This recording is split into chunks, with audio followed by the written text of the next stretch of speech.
तो पंख लेके उड़ा चला जाए रे, जहाँ नहीं जाना था वही चला हाय रे। হ্যালো বন্ধুরা, গুড মর্নিং। তোমরা সবাই কেমন আছো? আশা করি ভালো আছো। আমিও খুব ভালো আছি। Welcome back to my channel Sonu Puja lifestyle. আজকে আমি সকাল থেকে ভিডিওটা শুরু করেছি। সকাল থেকে যা জল, বাইরে বেরোনোই যাচ্ছে না, আর আমার ঠান্ডা লেগে গেছে, গলায় ব্যথা করছে। আর ভিডিওটা কন্টিনিউ দেখতে থাকো, স্কিপ না করে। ভালো, আশা করি ভালো লাগবে ভিডিওটা তোমাদের। আর সকাল সকাল উঠে আমি বিছানাটা বাগিয়ে নিচ্ছি।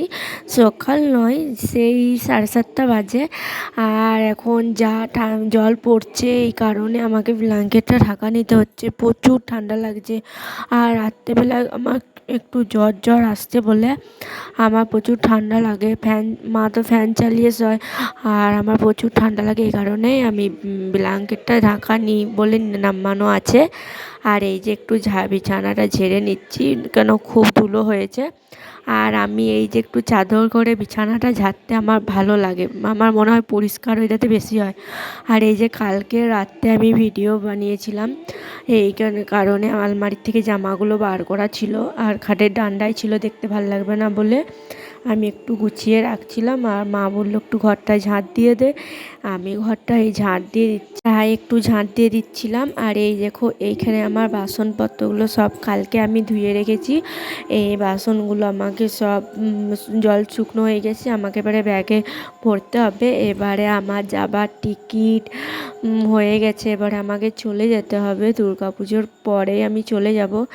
আর এই যে এইদিকে বড়মা বললো বাড়িতে আমাদের পুজো আছে, আমাবস্যা পুজো, এই জন্য বললো যে তুই একটু বাড়ির থেকে আম পল্লব নিয়ে আয়। আম পল্লব আনতে গেছিলাম। আর এই যে আমি চান করে এসে ফ্রেশ হয়ে, পুজো হয়ে গেছিলো, প্রসাদগুলো আমি নিয়ে একটু খাচ্ছিলাম। দিয়ে এই দেখো চিড়ে মাখা, মা বললো চিড়েটা মাখিয়ে সবাইকে দে। আর আমার তো বান্ধবীরা চলেই এসেছে, মানে আমার যে ক্যামেরাম্যান, আমার সাথে যারা থাকে তারা চলে এসেছিলো। এই জন্য মা বললো ওদের দিকে একটু প্রসাদটা মাখিয়ে দিয়ে দে, এই কারণে আমি প্রসাদটা মাখাচ্ছিলাম। আর পাশের বাড়ি যাদের ঘর থেকে আমি আম পল্লব আনলাম তাকেও দিতে হবে, এই জন্য আমি মাখাচ্ছিলাম। দেখো, আর কার কার চিড়ে মাখা খেতে ভালো লাগে আমাকে কমেন্টে জানাবে। আমার কিন্তু খুবই ভালো লাগে চিড়ে মাখা খেতে। আমার জল দিয়ে চিড়ে মাখা ভালো লাগে না, শুকনো শুকনো করে মেখে আমি এই যে মিতা মাকে দিতে গেছিলাম, মানে পাশের বাড়ি কাকিমাকে।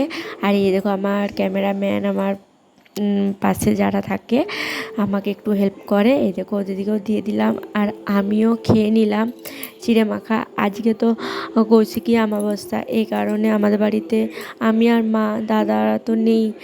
আর এই কারণে মা লুচি বানিয়েছিল, এই দেখো লুচি, আলু ভাজা আর তরকারি। আর আমার জন্য আমি ওটস বানিয়েছিলাম। আমি এই তো অল্প একটা লুচি খেয়ে ওটস খেলাম, দিয়ে এই যে একটু ভিডিও বানাচ্ছিলাম। আমার ভিডিও তোমাদের ভালো লাগলে লাইক, শেয়ার, সাবস্ক্রাইব করে দেবে। বাই বাই বন্ধুরা।